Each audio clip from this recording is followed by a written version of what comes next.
नमस्कार, आप देख रहे हैं बहस का नंबर 1 शो ताल ठोक के और आपके साथ मैं हूं अदिति त्यागी। तवांग में चाइना की घुसपैठ को नाकाम हुए 6 दिन हो चुके हैं। इस पर सियासत छिड़े हुए तीसरा दिन हो चुका है।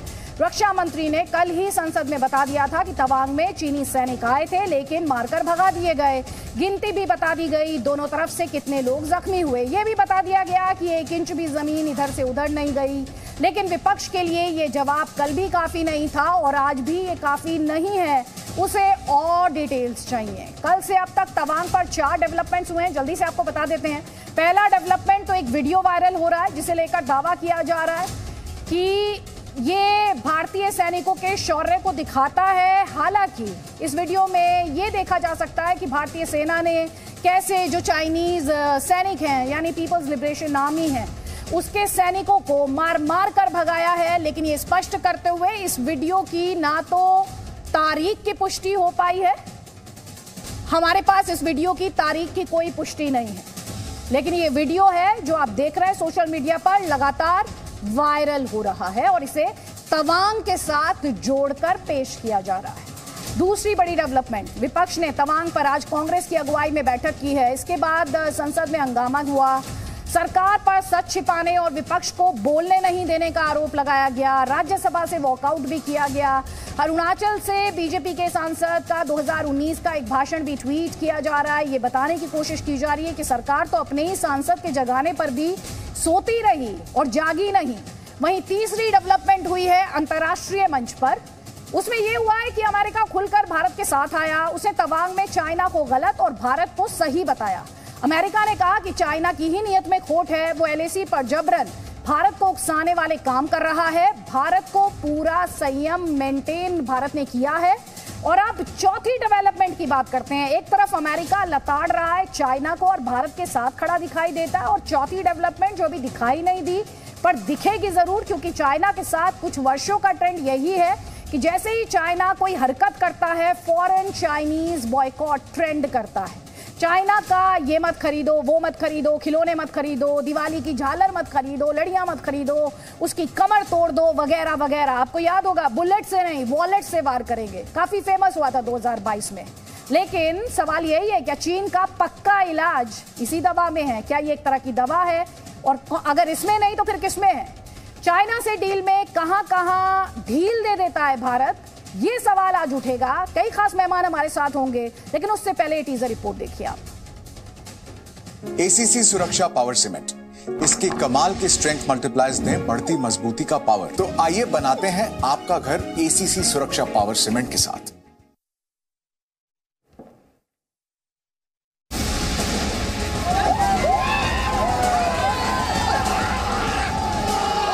एक इंच जमीन पर भी कोई कब्जा नहीं कर सकता।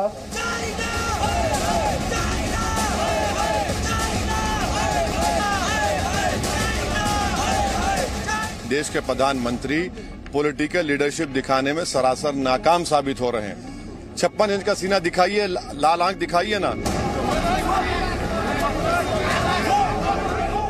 पीएलए ट्रुप्स ने लाइन ऑफ एक्चुअल कंट्रोल पर अतिक्रमण कर स्टेटस को एक तरफा बदलने का प्रयास किया।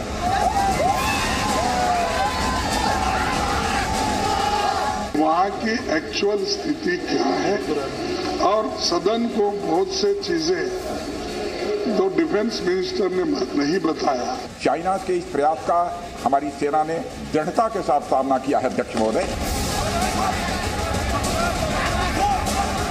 जब इंडो चाइना वॉर हुई थी, जवाहरलाल नेहरू जी ने सदन में बैठते हुए 165 एमपीज को बोलने का मौका दिया। हमारे किसी भी सैनिक की न तो मृत्यु हुई है और न ही कोई गंभीर रूप से घायल हुआ है। आप कहते हो सब चंगा से, वो आपका एमपी कहता है कि हमारे लोगों को चाइना उठा के ले जा रहा है, और आप कहते हो कुछ नहीं हो रहा है।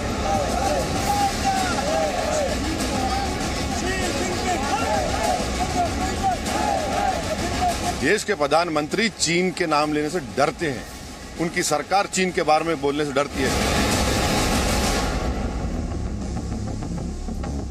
तो हम आपको ये दिखा रहे हैं कि किस तरह से लगातार वार पलटवार यहाँ पर हो रहा है। कई खास मेहमान इस वक्त हमारे साथ हैं, आपको बता देते हैं। इस वक्त हमारे साथ मेजर जनरल बिशंबर दयाल हैं, हमारे साथ आपको जनरल संजय मैस्टन दिखाई दे रहे हैं, और साथ ही हमारे साथ फारूक इंकलाबी हैं, पीडीपी सपोर्टर हैं। आप सभी का बहुत बहुत स्वागत है। सबसे पहले तो आज की जो बहस है, चाइना के परमानेंट इलाज की 3 दवाओं पर हम बात करने वाले हैं।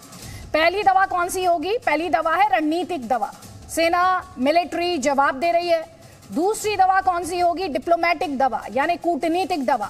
चाइना को अंतर्राष्ट्रीय मंचों पर भारत को एक्सपोज करते रहना होगा, और ये जानिए कि इसमें कितना कुछ और करना बाकी है, ये समझने वाली बात है। और तीसरी दवा कौन सी होगी? तीसरी दवा होगी ये जो चाइनीज मार्केट है ना, इस पर चोट करने की दवा। क्या चाइना की दुकान को भारत से समेटकर उसे घुटनों पर लाया जा सकता है? आधुनिक युद्ध हथियार नहीं कारोबार के दम पर होते हैं। फिर इतना बड़ा बाजार होकर भारत ये क्यों नहीं कर पा रहा है? जानेंगे ये चाइना का बायकॉट जो है, ये चाइनीज बायकॉट की जो मुहिम होती है, ये सीजनल क्यों होती है, इसमें कंसिस्टेंसी देखने को क्यों नहीं मिलती। और कुछ इंपॉर्टेंट इंफॉर्मेशन भी हम आपको दिखाएंगे जो आपकी समझ के लिहाज से, आपको ये अंडरस्टैंड करने के लिए, ये समझने के लिए कि पैसा भारत का है और चाइना भारत के खिलाफ ही उस पैसे का इस्तेमाल कर रहा है, भारत की ही सेना पर प्रहार कर रहा है। ये अपने आप में एक बड़ी खबर है और इसको आज समझना आपके लिए बहुत ज्यादा जरूरी है कि आप कैसे चाइना के खिलाफ इस लड़ाई में हम योगदान दे सकते हैं, ये आज आपको समझना है। और जैसा कि हमने कहा था, चाइनीज बॉयकॉट का ट्रेंड पर जो बहस होती है वो बस शुरू होने वाली है, या फिर आप ये भी मान सकते हैं कि शुरू हो चुकी है। दिल्ली के मुख्यमंत्री अरविंद केजरीवाल है, उनका ट्वीट आपके स्क्रीन पर है। वो पूछ रहे हैं हम चाइना से व्यापार बंद क्यों नहीं कर देते? चाइना से आयात की जाने वाली अधिकतर वस्तुएं भारत में बनती हैं, इससे चाइना को सबक मिलेगा और साथ ही भारत में लोगों को रोजगार मिलेगा। ये दिल्ली के मुख्यमंत्री अरविंद केजरीवाल का ट्वीट इस वक्त आप अपनी स्क्रीन पर देख पा रहे हैं, जिसमें वो ये कह रहे हैं कि हम चाइना से अपना व्यापार बंद क्यों नहीं कर देते। लेकिन यहाँ पर समझने वाली बात यह भी है, क्या सरकार रातों रात इस व्यापार को बंद कर सकती है? क्या सरकार जो है वो किसी तरह के नियम कायदों के बीच बंधी हुई नहीं है? ये वो सवाल है जो यहाँ पर लगातार उठेंगे। कई खास मेहमान, जैसा कि हमने कहा, यहाँ पर हमारे साथ हैं।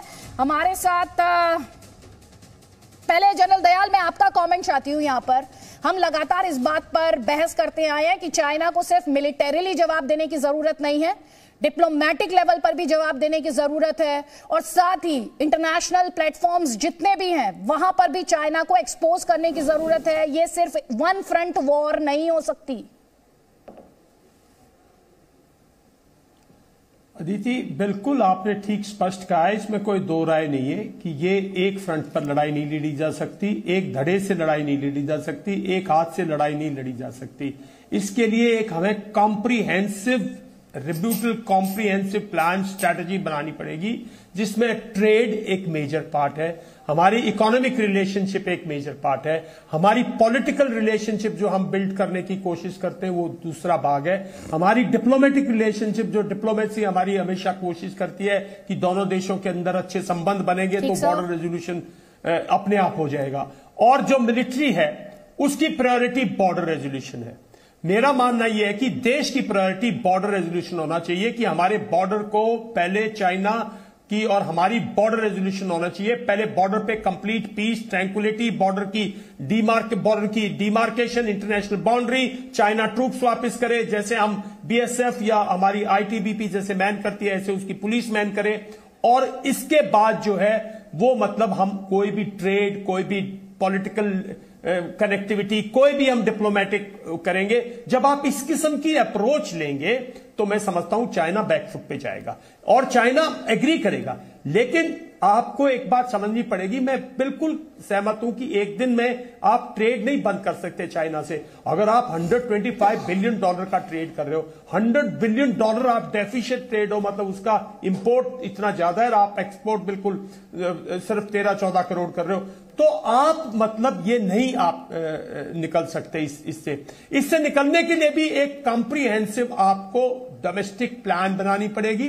बहुत सी चीजें ऐसी है, देखिए। ठीक है सर, मैं आगे आप भी डिस्कशन करूंगी। एक कमेंट में सारे पैनलिस्ट का संक्षेप में चाहती हूँ, जल्दी से कमेंट। जनरल मेस्टन, यहाँ पर हम और आप बात कर रहे हैं, हम मिलिटरीली किस तरह से चाइना को रिट्रीट के लिए मजबूर कर दिया, इसमें कोई डाउट नहीं है। एक वीडियो है जिसकी सत्यता की पुष्टि नहीं हो पा रही है, लेकिन जाहिर तौर पर भारतीय सेना का जो पराक्रम है उस पर कभी किसी को डाउट ना तो था और ना ही कभी होना चाहिए।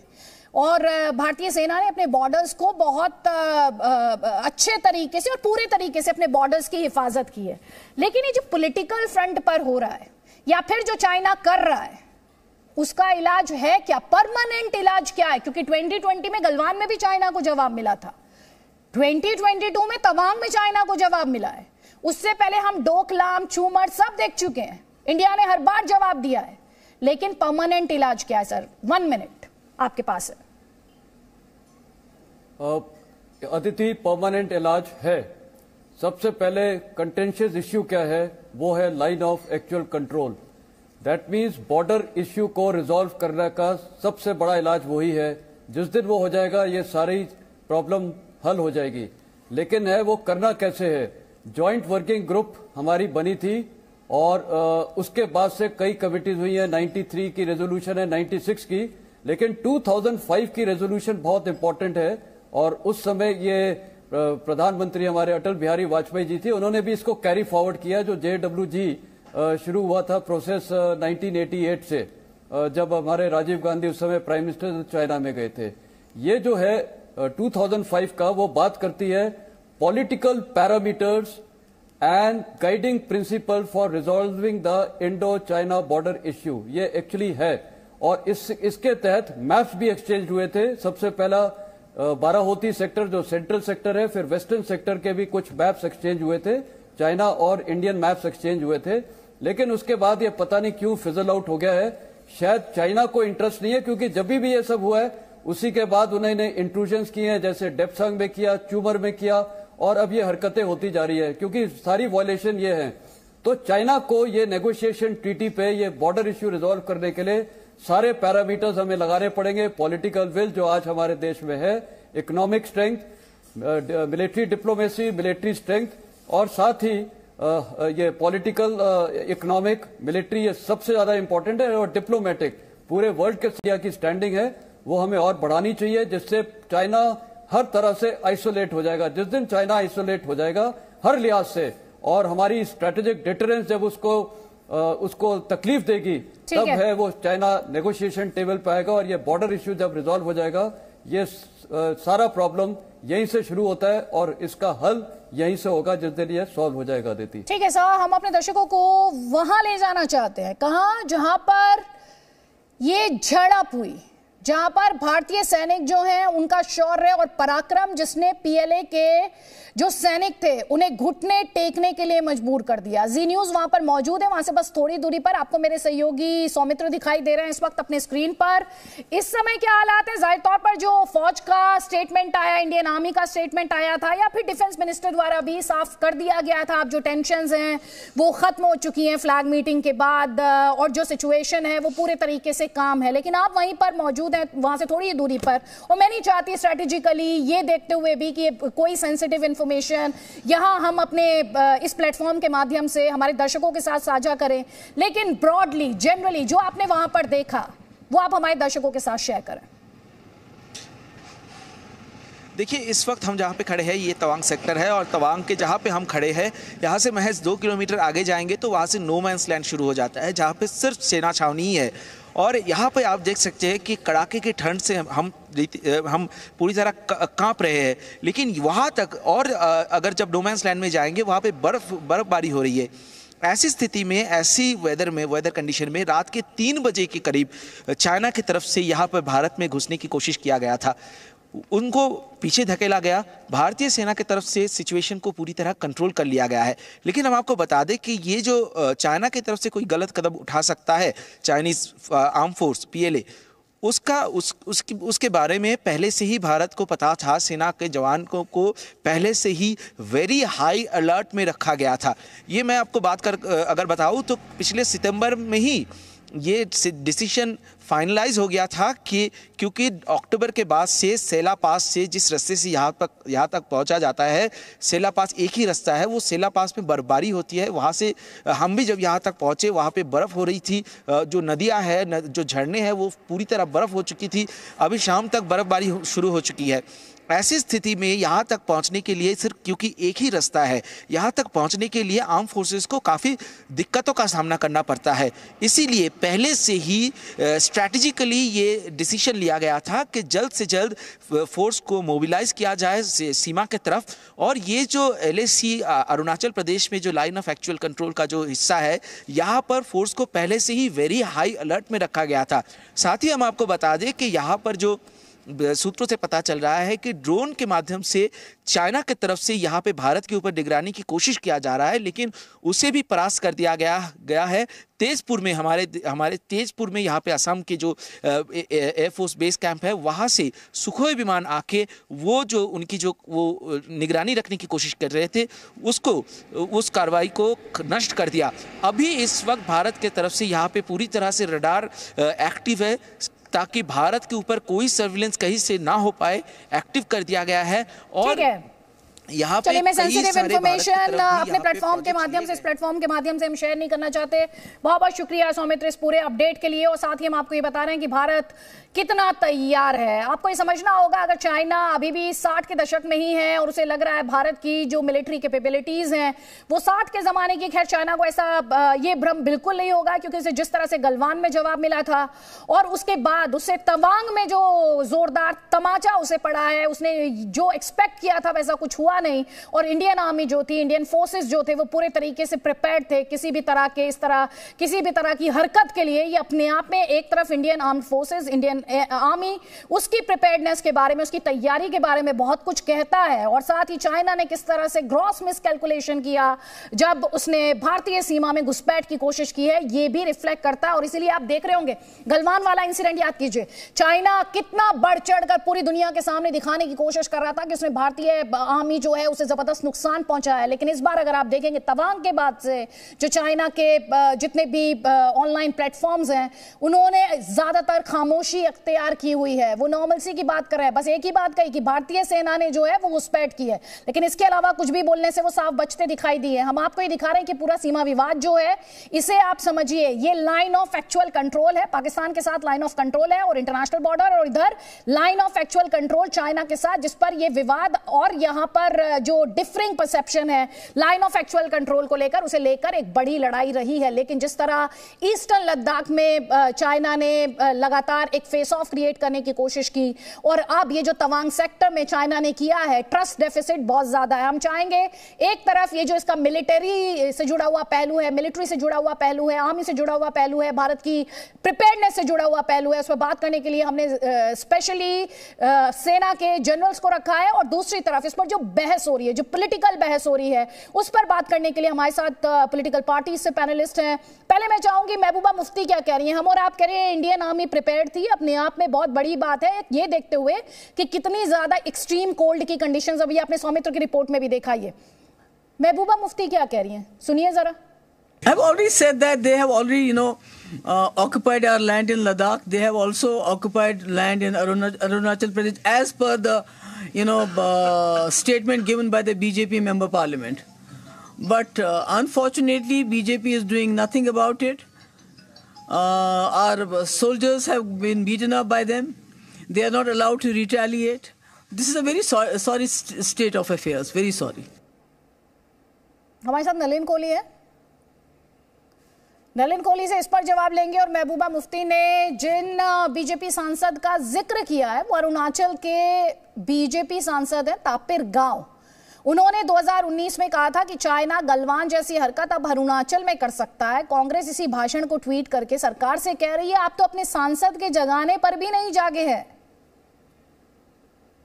को अरुणाचल में चाइना कब्जा करता है, उसका कहीं प्रिंट मीडिया में, इलेक्ट्रॉनिक मीडिया में और इस सदन में, और हमारा ऑनरेबल डिफरेंट पॉलिटिकल पार्टीज का लीडर भी कोई कुछ कमेंट नहीं है।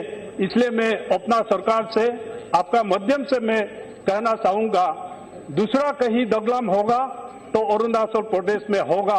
वो दिन आने मत दीजिए।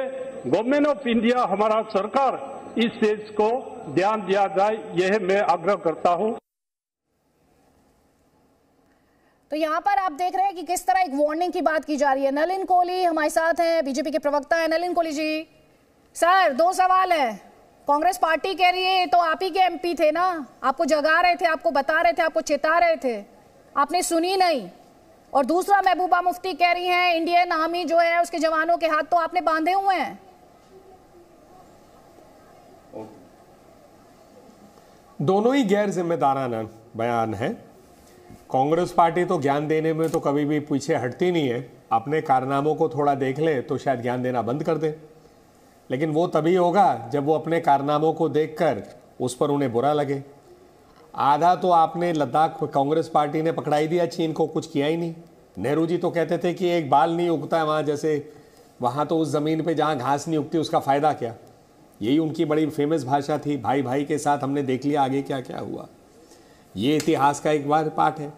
राजीव गांधी फाउंडेशन जैसे गृह मंत्री ने बताया उन्होंने कि वो चीन से, भारत चीन के रिश्ते कैसे हो, ये FCRA में कैसे होगा, राजीव गांधी फाउंडेशन को क्यों पैसे मिलने चाहिए, इसके बारे में क्या इनको आवश्यकता थी शोध करने के लिए। आंख दिखाया जाता था कि आप जो है अरुणाचल के व्यक्ति को, मुख्यमंत्री उस समय के दोरजी खांडू जी को वीजा नहीं लगने दिया। बोले जी हमारी लोग हैं, वीजा की क्या जरूरत। जब इंफ्रास्ट्रक्चर बनता था बॉर्डर पे तो रोक देती थी यूपीए कांग्रेस सरकार।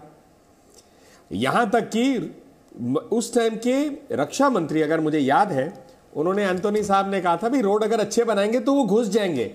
सेना पे बिल्कुल भरोसा नहीं कि हमारे सैनिक जो है वहां पहुंच जाएंगे बॉर्डर तक और रोक लेंगे। ये था कि रोड होंगे तो घुस जाएंगे।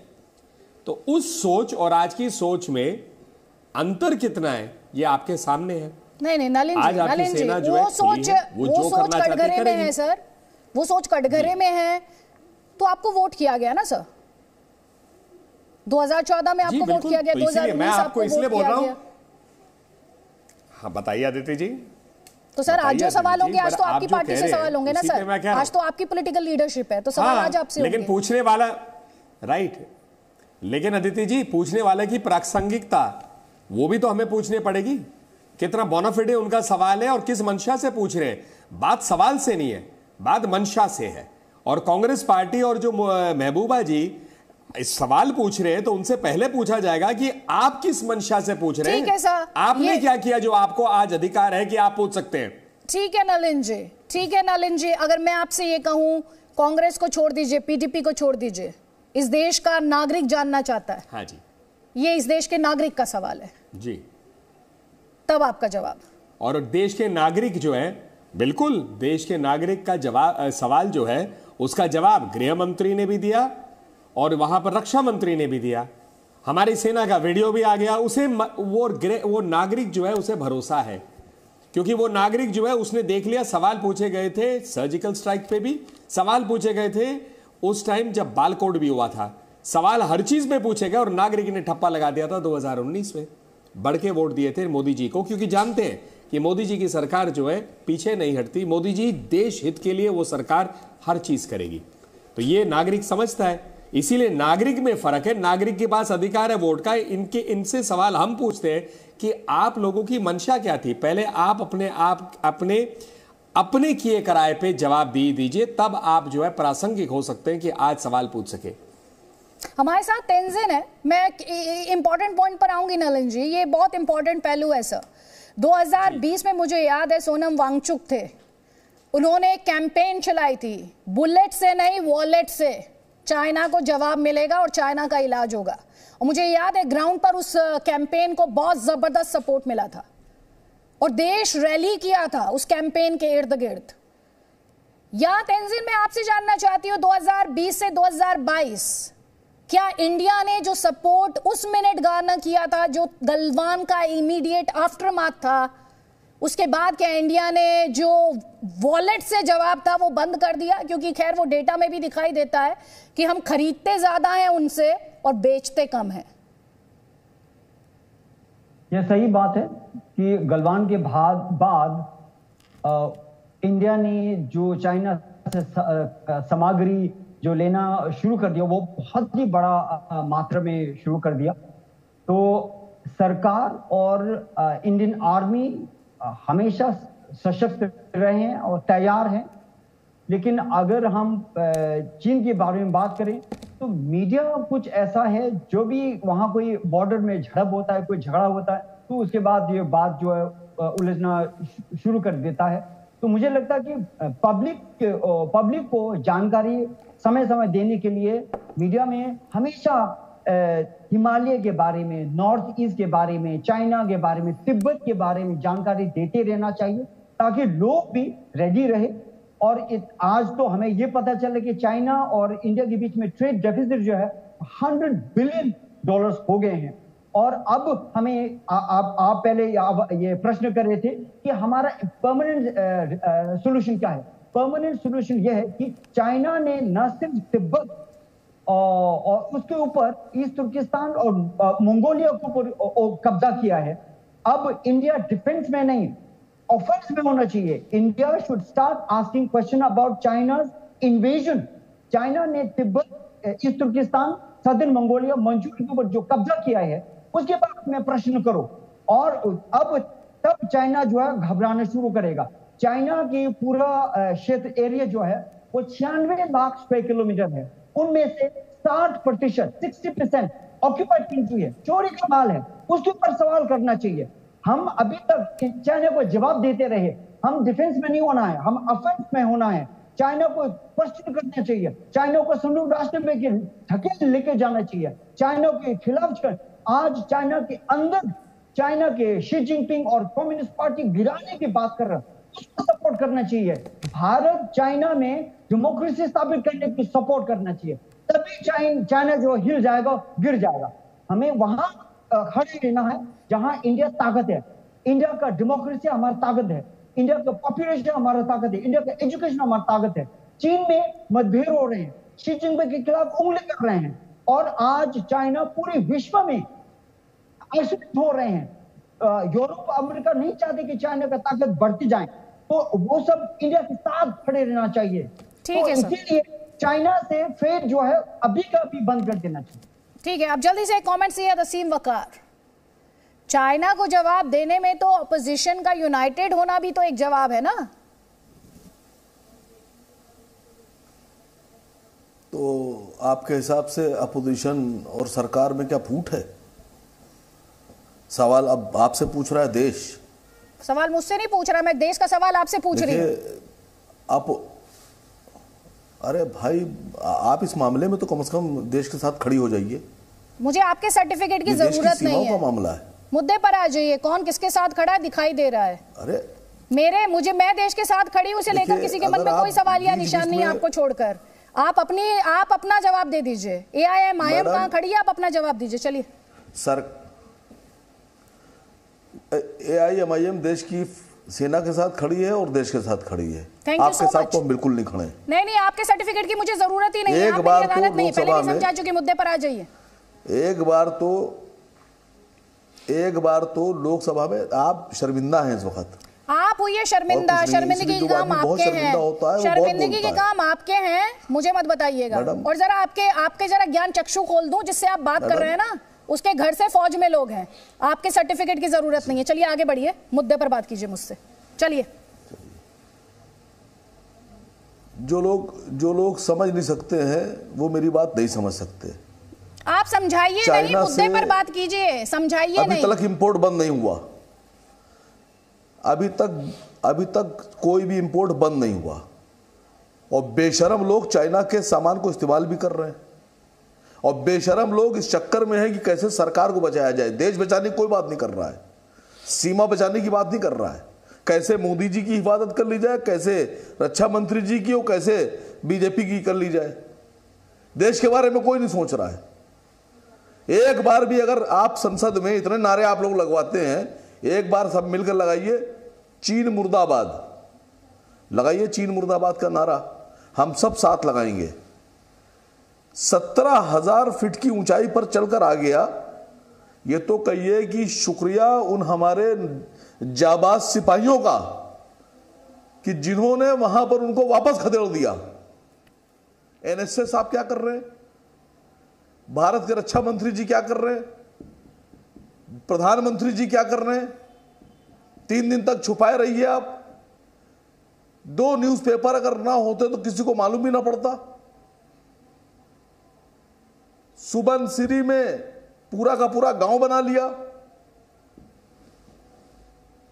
हमारी जमीन में घुसकर घर बना रहा है, हमारी जमीन में घुसकर रेलवे लाइन बना रहा है, सड़कें बना रहा है, घर बना रहा है, बंकर बना रहा है।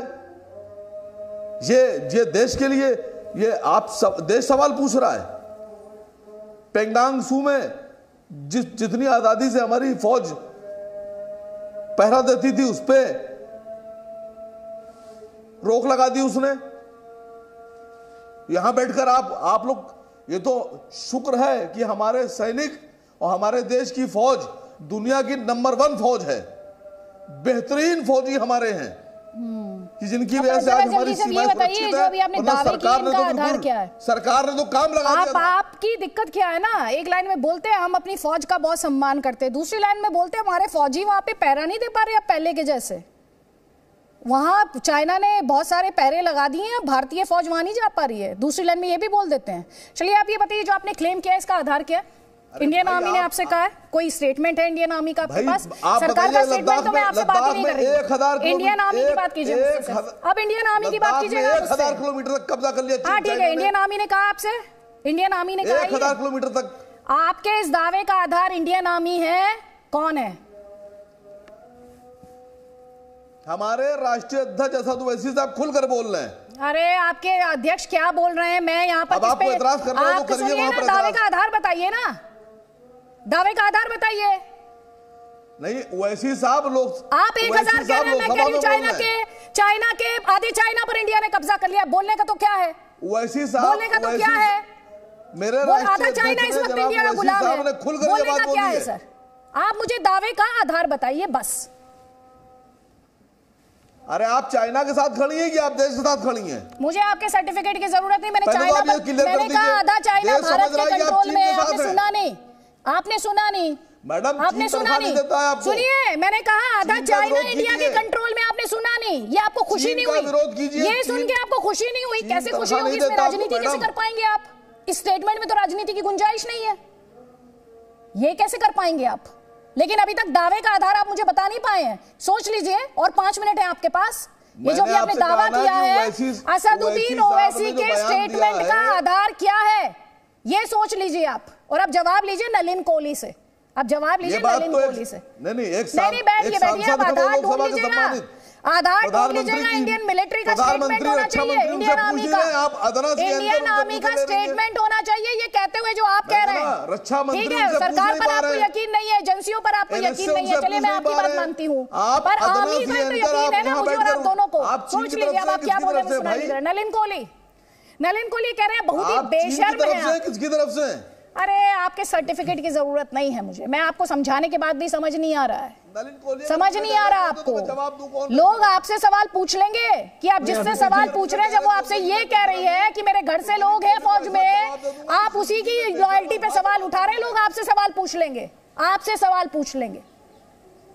बैठिए आराम से, पॉलिटिक्स कीजिए, एंकर से मत लड़िए, एंकर से मत लड़िएगा और इंडियन से भी मत लड़िएगा, बस ये कह रही हूँ।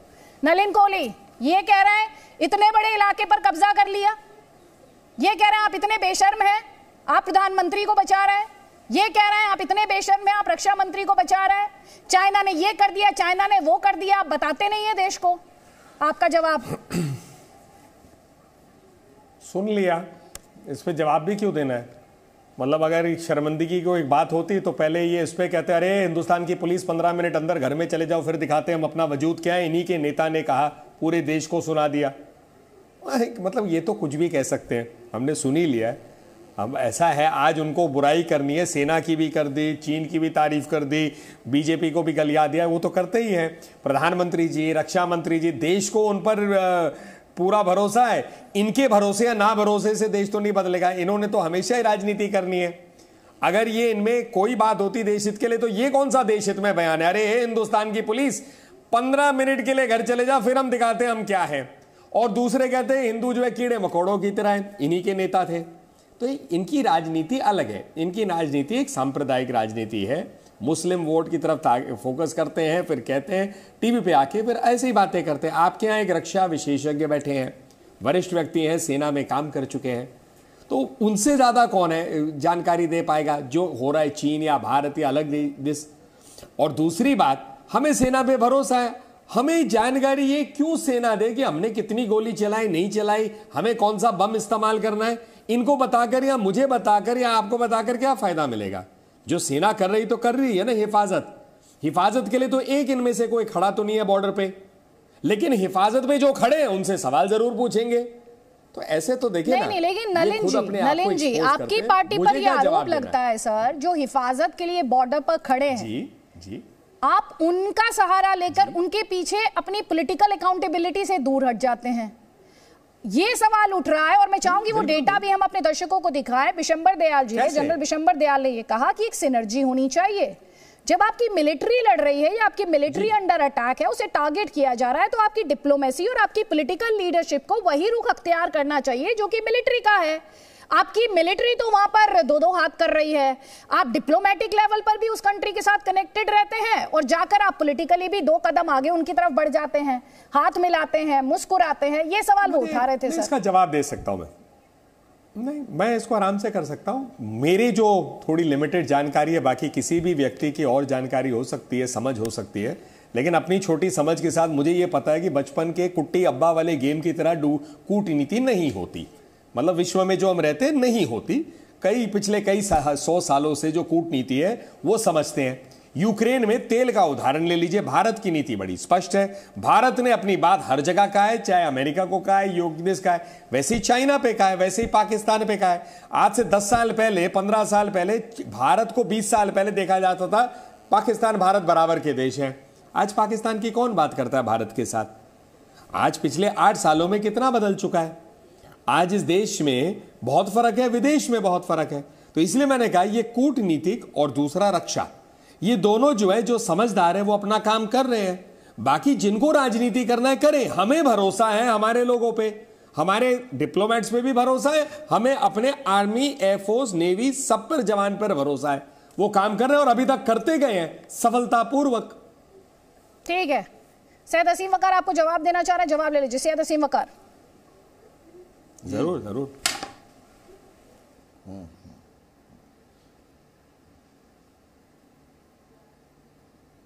सैयद असीम वकार,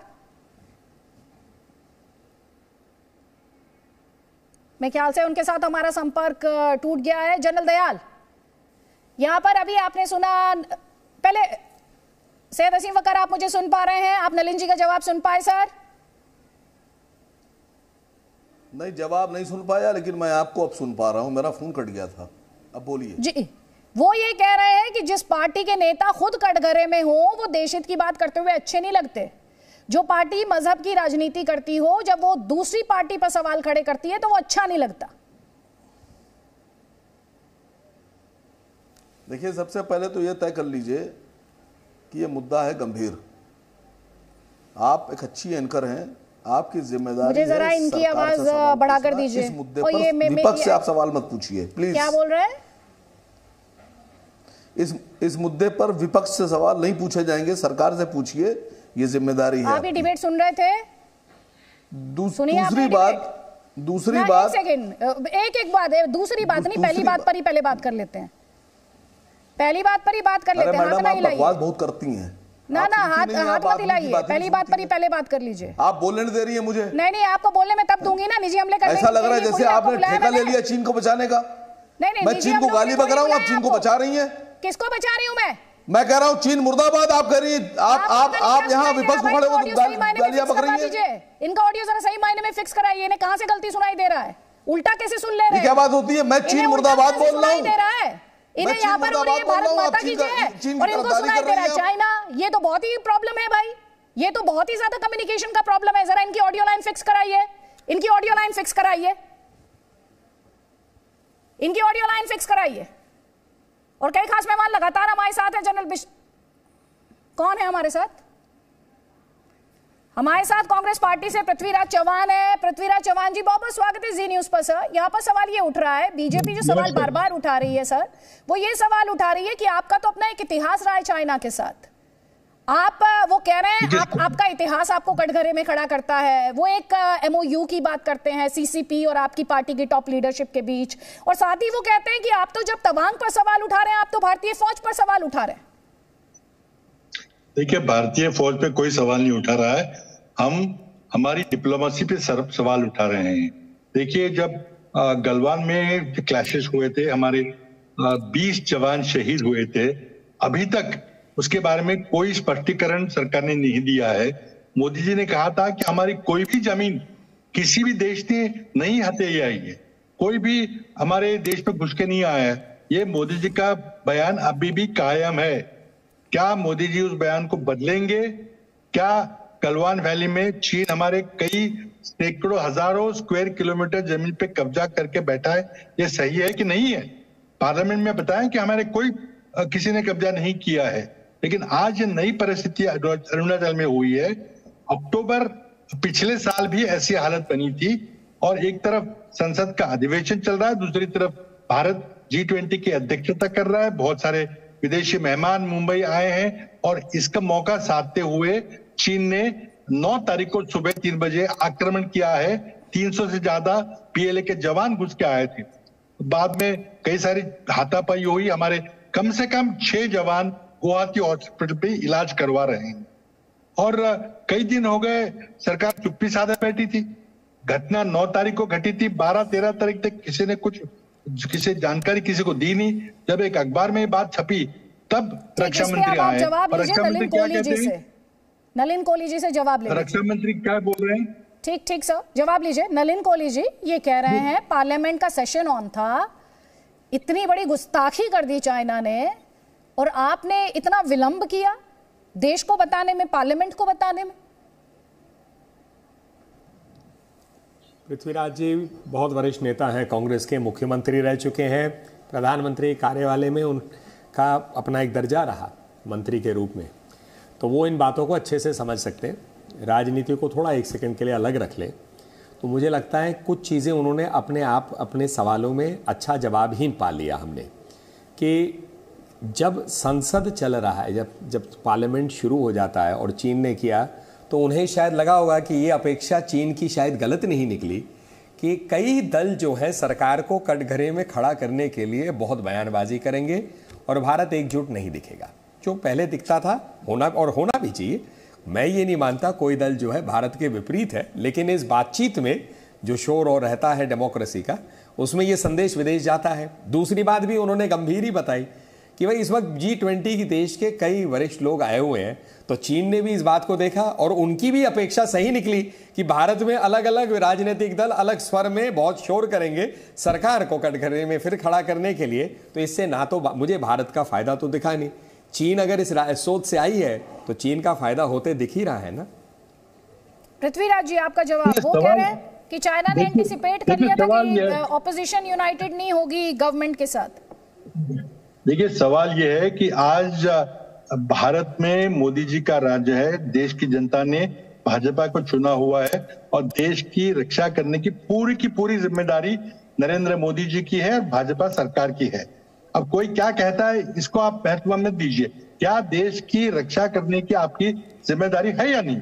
हमारे यहाँ कौन मेहमान आए हैं, हमारा संसद का अधिवेशन चल रहा है कि नहीं चल रहा है, और चीन अपना टाइमिंग देख के हमला कर रहा है। लेकिन क्या ये वास्तव नहीं है कि 9 तारीख को सुबह चीन के 300 जवानों ने तवांग में हमारी भूमि पे हमला किया, एक हमारा वहां पे जो एक पीक है उसको कब्जा करने की कोशिश की, हाथापाई हुई, हमारे कई जवान घायल हुए हैं जो गुवाहाटी हॉस्पिटल में इलाज करा रहे हैं। इसके बारे में कौन जानकारी देगा?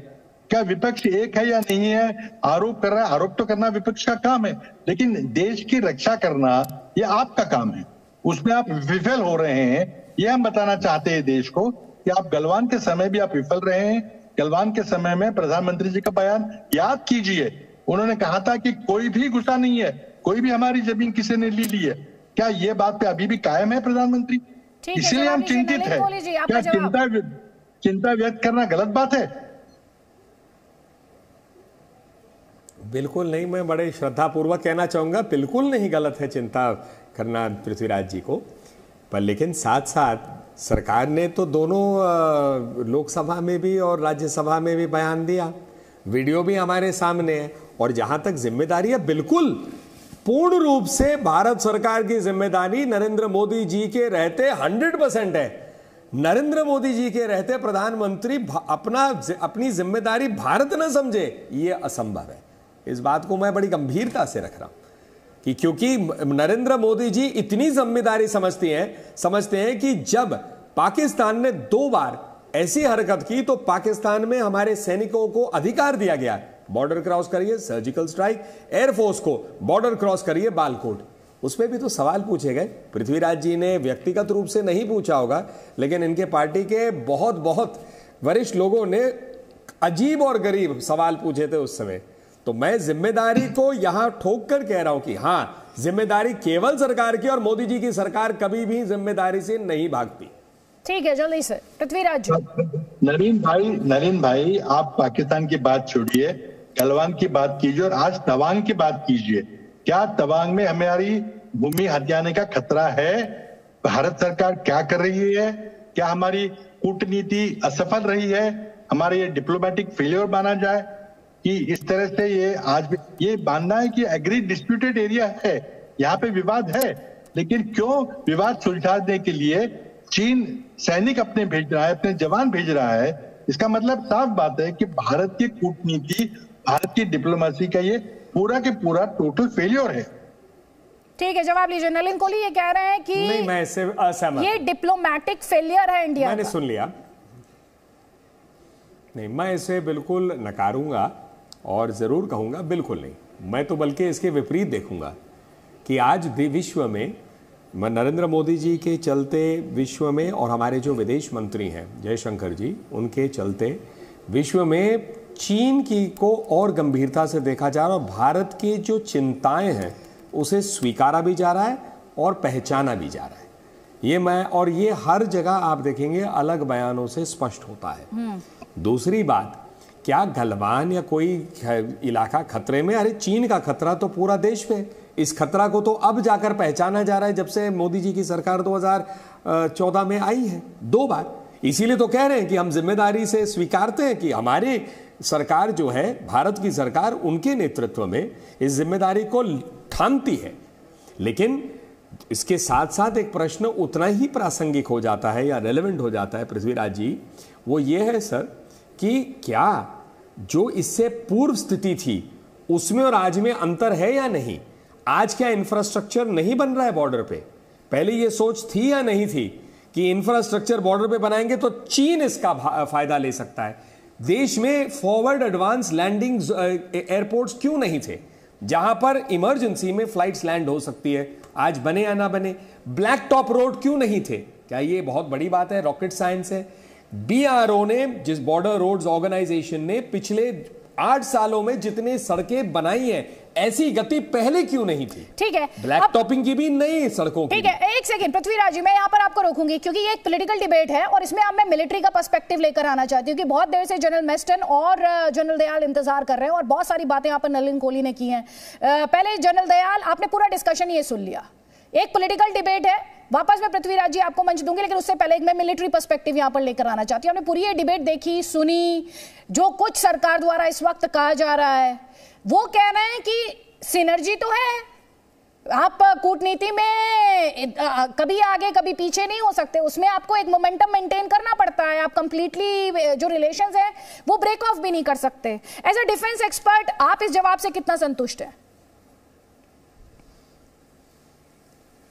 देखिए Aditi, political parties, politicians politics की बात करेंगे, वोट की बात करेंगे, डेमोक्रेसी में चाइना भी समझता है इस चीज को, और चाइना भी वो इनको फॉल्ट लाइंस बोलता है बिकॉज वो कम्युनिस्ट कंट्री है, और वो इन फॉल्ट लाइंस को एक्सप्लॉइट करने की कोशिश करता है कि कुछ भी करने के बाद यहाँ बेसिक डिबेट जो है वो इस पे हो जाएगी कि नेहरू जी ने क्या किया, उसने क्या किया, गांधी जी क्या कर गए और अब मोदी जी क्या कर रहे हैं, और ये सब जो है इसका मैसेजिंग बड़ा गलत भी जाता है, ऐसी बात नहीं। लेकिन हम हैं, चाइना को एक मैसेजिंग दे रहे हैं, चाइनीज एम्बेसी को, आपके जरिए भारत एक है, हर भारत का जवान, हर भारत का इंसान भारत की सीमा के लिए उतना ही उसकी सुरक्षा के लिए आज नहीं, ये गलत फहमी मत करो। 1967 से और 1986 के दो बड़े एग्जाम्पल है साहब, आप सब सीखो। 1967 में हमने भारी बमबारी करके नथुला में उसको क्रश कर दिया, 7000 कैजुअलिटीज दे दी, चुप बैठा रहा वो 1986 तक। 1986 में उसने इंट्रूजन किया, हमने उसके पीछे जाके एक बटालियन लगा दी, 7 साल तक उसको समझ में नहीं आया क्या करें। ये दो स्ट्रैटेजी हैं जो हमने वहां की है और इसी स्ट्रैटेजी के तहत इलाज है। सिनर्जी की बात, ये सिनर्जी हमेशा से कोशिश रहती है पॉलिटिकल पार्टीज की कि पॉलिटिकल लेवल पे हम चाइना के साथ रिलेशन इंप्रूव करें, डिप्लोमेटिक लेवल के जरिए, लेकिन किसी ने ये नहीं कहा आज तक चाइना को first resolution is border resolution, LAC का फैसला कीजिए उसके बाद बात होगी। किसी ने कहा है भाई 1954 की ट्रीटी थी पंचशील, चाइना ने गोप दिया। 1993 की ट्रीटी थी जो 1996 में रिट्रीट हुई, जिसके बारे में कोई भी बात नहीं करता, पार्लियामेंट बात नहीं करती, कोई भी बात नहीं करता। उस ट्रीटी के तहत हमारा जवान जो है वो लठ से मार रहा है, लड़ाई कर रहा है, हॉकी से मार रहा है, कोई हम सैनिक है यार, उस ट्रीटी से विड्रॉ करो। कल पार्लियामेंट को एक यूनिफॉर्म सिनर्जी में जब मानता, कल पार्लियामेंट एक रेजोल्यूशन पास करती कि अगर अगली बार चाइना ने कोई इंग्रेस किया तो भारत इस ट्रीटी के इस मुद्दे से कि हम अनआर्म्ड रहेंगे विड्रॉ करते हैं। मैं गारंटी देता हूं अदिति, चाइनीज सोल्जर कभी भारतीय टेरिटरी पर एक कदम नहीं रखता। अरे मैकमोहन लाइन क्लियरली डिफाइंड है, आप उसको क्यों डिस्प्यूटेड मानते हो? अब पार्लियामेंट में भी लोग बोल देते हैं उसकी परसेप्शन ये, हमारी परसेप्शन, साहब उसकी परसेप्शन तो ये होगी कल की दिल्ली भी उसका है। अरे कमाल की बात है उसकी परसेप्शन, अपनी परसेप्शन क्यों नहीं बनाते कि बीजिंग भी हमारा है और पूरा का पूरा तिब्बत हमारा है? क्यों नहीं बनाते अपनी परसेप्शन? कहना आसान है, करना बहुत मुश्किल है। ठीक है, नलिन कौली जी, मानना ये है, देखिए पॉलिटिकल पार्टीज पे मत जाइए, पॉलिटिकल पार्टीज पे मत जाइए, डिप्लोमेसी कर रही है हमारी काम, और कूटनीति बहुत बड़ी चीज है। हर सरकार ने कूटनीति की है, कोई सरकार, कोई डिप्लोमेट नए नहीं पैदा होंगे, कोई पॉलिटिशियन नया नहीं पैदा होगा। लेकिन मुद्दा यह है कि जब तक ये एलएसी का मुद्दा नहीं सुलटेगा, चाइना आपको ऐसे ही हैरेस करेगा, नैरेटिव बनाता रहेगा, अंडरमाइन करेगा, और जब आप प्रोग्रेस करोगे कहीं ना कहीं। अब भारत की G20 की चेयरमैनशिप आई थी, चाइना ने जानबूझ के किया है to undermine your G20 chairmanship. I can tell you, उसका एम ये है to undermine you, to show you a small country. कोई बड़ी जवाब लीजिए इस पे नलिन कौली, में वो ये मैसेज इंपॉर्टेंट पॉइंट उठा रहे हैं, वो जनरल दयाल के इंपॉर्टेंट पॉइंट्स हैं। नहीं बिल्कुल, और कहना भी चाहिए, उनको अपने विचार उन्होंने रखे, कई चीज़ें रखी हैं, इसमें मेरा ना तो कोई जोड़ने का ना घटाने का कोई मंशा है, ना मैं करना चाहूँगा। लेकिन इतना ज़रूर कहूँगा कि ग्लोबल, क्योंकि डिप्लोमेसी की बात की, और मैं अपने आप को इसका विशेषज्ञ नहीं मानता, लेकिन जितनी थोड़ी बहुत जानकारी है उसमें यह है कि आज एलएसी अगर मामला है तो कल कुछ और होगा। ग्लोबल डायनेमिक्स में भारत और चीन को एशिया के रूप से देखने में, दोनों बहुत बड़े देश हैं, दोनों की जनसंख्या बहुत है, दोनों के अपने अपने स्ट्रेंथ्स हैं, वीकनेसेस होते हैं, जैसे होता है हर देश के साथ।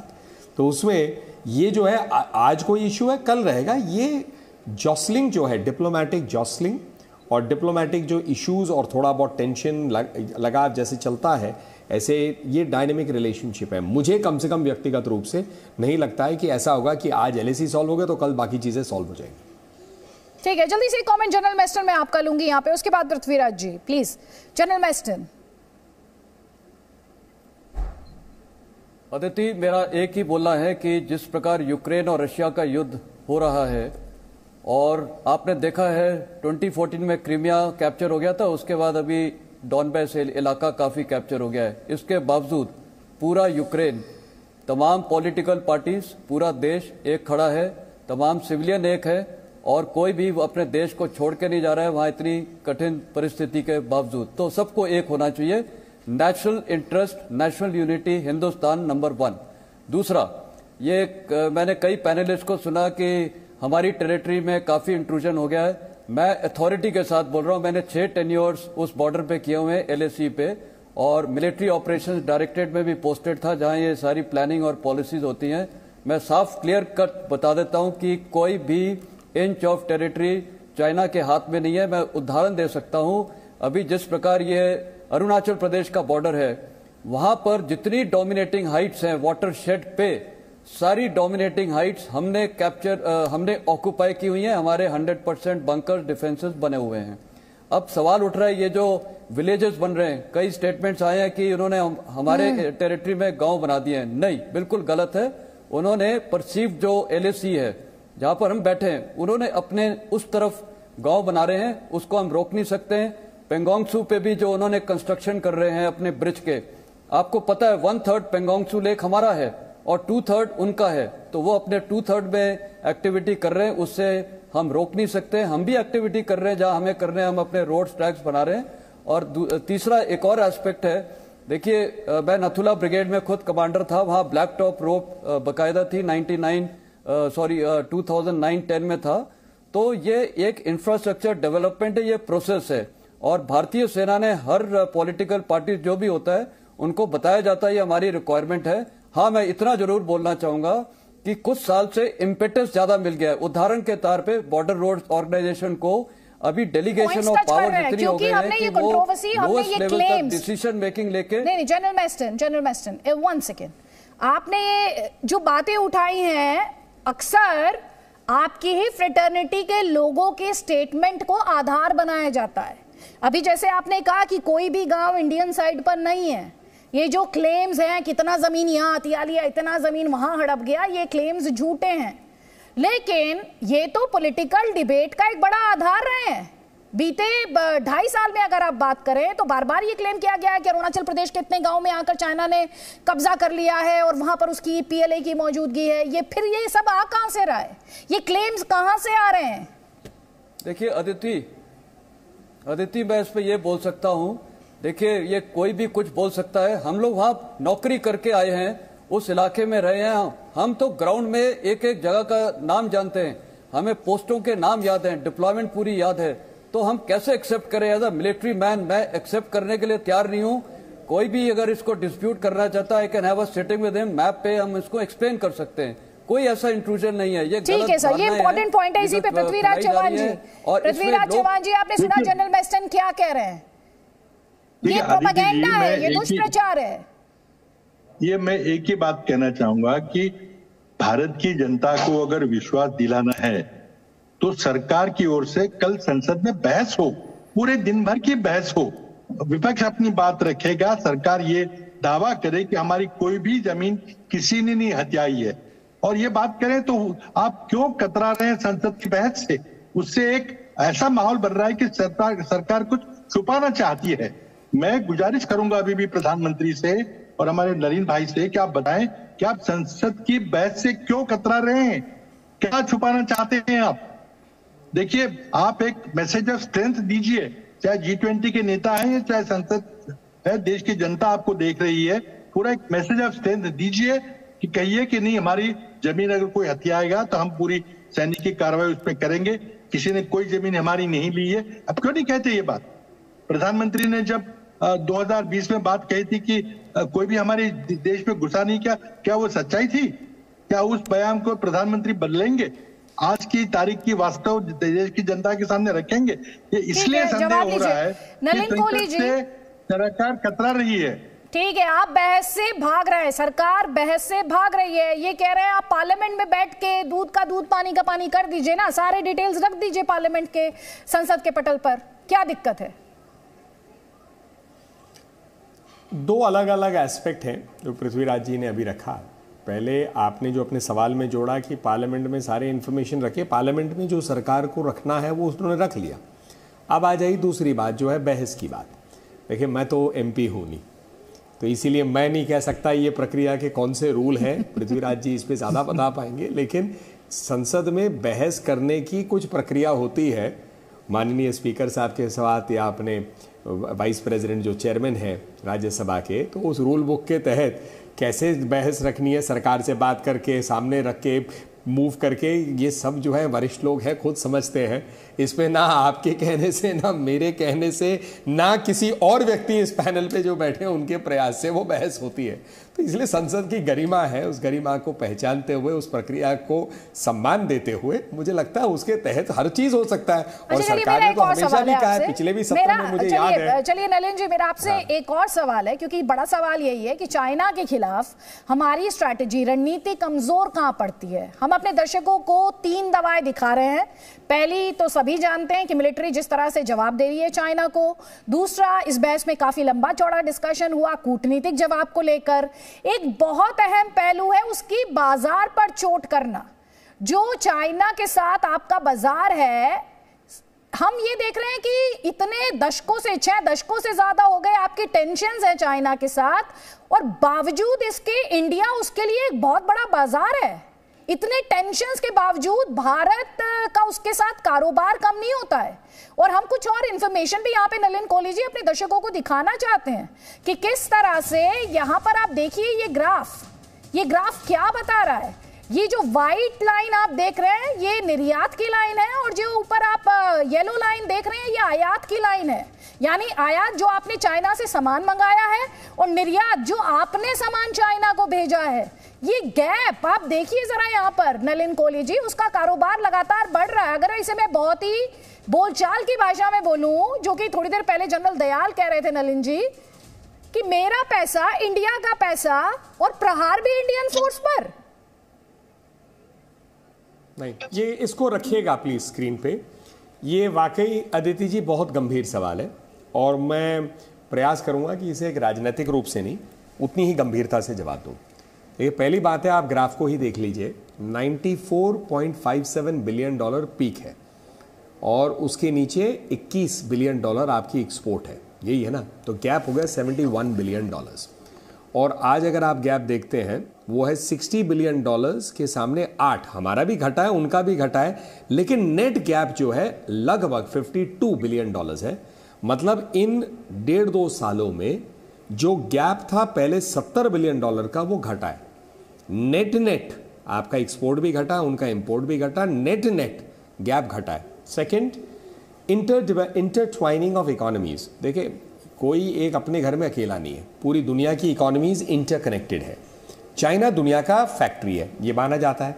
अब जाकर बहुत कंपनियां वहां से निकलना शुरू हुई है, अब जाके उससे वियतनाम हो, कंबोडिया हो, और कुछ हद तक भारत। मोबाइल फोन 3 फैक्ट्रियां थी, आज शायद 150 फैक्ट्रियां हो गई हैं जो यहां मैन्युफैक्चर कर रहे हैं, जो पहले ऑलमोस्ट सिर्फ चाइना में होती थी। तो इसलिए ये प्रोसेस है, ये ऑनगोइंग प्रोसेस है। लेकिन केवल इकोनॉमिक्स ही नहीं, जनता में भी, आपके एक तिब्बतन एक्टिविस्ट हैं, उन्होंने अच्छी बात रखी, जनता में भी जागरूकता है। आज भी ऐसे लोग मिलते हैं जो कहते हैं यार हम अवॉइड करते हैं, हमको चीन का प्रोडक्ट नहीं चाहिए, भारत का ले लो, किसी और का ले लो, नहीं चाहिए। अब आप आइए 3-4 और विषय पे। ऑनलाइन जो बिक्रियां होती है, बड़े बड़े ऑनलाइन उसमें पहले कंट्री ऑफ ओरिजिन की बात नहीं होती थी। कई संस्थाएं हैं जैसे कैद करके, कन्फेडरेशन ऑफ इंडियन ट्रेडर्स, उन्होंने ये प्रयास किया कि कंट्री ऑफ ओरिजिन होना चाहिए, ताकि अगर रोशनी शब्द आ रहा है किसी प्रोडक्ट के साथ, उससे ग्राहक ये ना सोचे कि ये भारत का है। रोशनी नाम है, लेकिन मेड इन चाइना भी तो हो सकता है। तो ये एक प्रोसेस हुआ। सेकंड, एप्स को लेके विश्व में कहीं पर भी बैनिंग या उसकी मॉनिटरिंग का काम नहीं हुआ।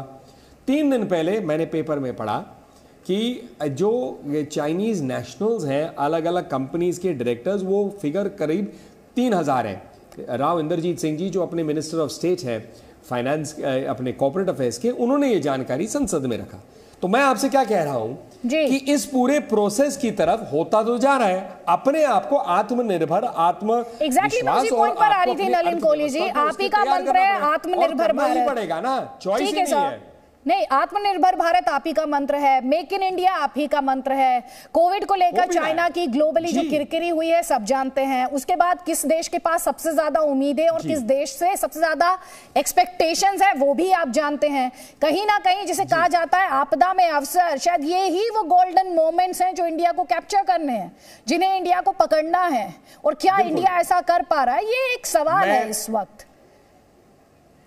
बिल्कुल, और ये सवाल एक हमारे, देखे मैं एक चीज और कहूंगा, ऐसे सवाल अच्छे हैं क्योंकि हम एक लोकतंत्र हैं, जो मर्जी हो विपक्ष की बात हो, पृथ्वीराज जी बैठे हैं, उनका अधिकार है ये सवाल पूछना, और अच्छी बात है ना, हमारा लोकतंत्र मजबूत होता है, हम अपनी बात रखते हैं, बहस होता है। चीन में ये नहीं हो सकता, ये बहुत बड़ी गंभीर फर्क है। इसीलिए उनके टैक्टिक्स और हमारे टैक्टिक्स में हमेशा जमीन आसमान का अंतर रहेगा। एक मैं और मेरे पास समय का अभाव है, प्लीज एक सवाल लेना पृथ्वीराज जी से। आपका और सबका धन्यवाद, आपका और सबका धन्यवाद की बड़ा सौहार्दपूर्ण एक चर्चा आज रही।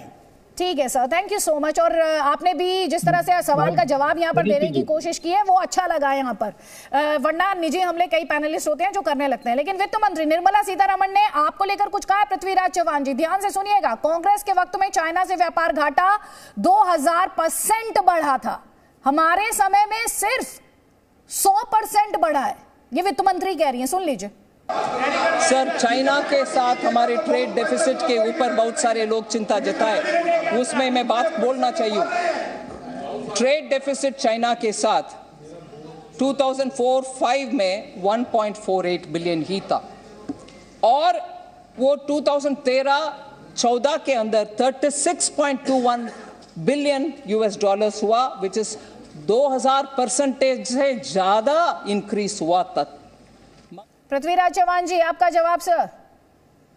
देखिए, मैं इस बात ट्रेड के बारे में आने से पहले एक मिनट में स्पष्टीकरण देना चाहूंगा। नलिन जी ने जो कहा कि संसद में बहस की एक प्रक्रिया होती है, कोई नहीं साहब, संसद में अगर सरकार बहस कराना चाहती है तो कल सुबह 11 बजे करा सकती है, उनके पास पूरे अधिकार है। आप कोई ये प्रक्रिया वगैरह के में उलझाइए मत। एक बात देश में संदेश जा रहा है कि सरकार चीन की जो कार्रवाई हुई है तवांग में, उससे चर्चा करने से कतरा रही है। तो ये बिल्कुल स्पष्ट बात है जिसको आपको सुधारना पड़ेगा, बहस करानी पड़ेगी। अब जहां तक व्यापार की बात है, देखिए, एक तो वास्तव है कि चीन की अर्थव्यवस्था हमारी अर्थव्यवस्था से 6 गुना बड़ी है। आज कोई भी देश ऐसा नहीं है जो चीन से माल बिना मंगाए कोई अपनी अर्थव्यवस्था को चला सकता है, चाहे अमेरिका हो चाहे कोई चीज। हाँ, हमें कोशिश करनी पड़ेगी कि हमारा ट्रेड गैप कम हो, हम भी चीन को ज्यादा निर्यात करें और आयात कम करें, और चीन पे हम निर्भर ना करें। लेकिन वो एक दिन में प्रक्रिया नहीं होने वाली, इसलिए उसका बचाव करने की कोई फायदा नहीं है। चीन हमसे 6 गुना बड़ी अर्थव्यवस्था है। चीन का पर कैपिटा जितना भी मैं समझ पाई यहाँ पर कि टेंशन भी चलेगी और ट्रेड भी चलेगा, कुछ यही इस बहस का सारा। खैर, मेरे पास समय का अभाव है। आप सभी मेहमानों का बहुत बहुत शुक्रिया इस डिस्कशन में शामिल होने के लिए। जी न्यूज़ पर खबरें जारी हैं, आप रहिए हमारे साथ।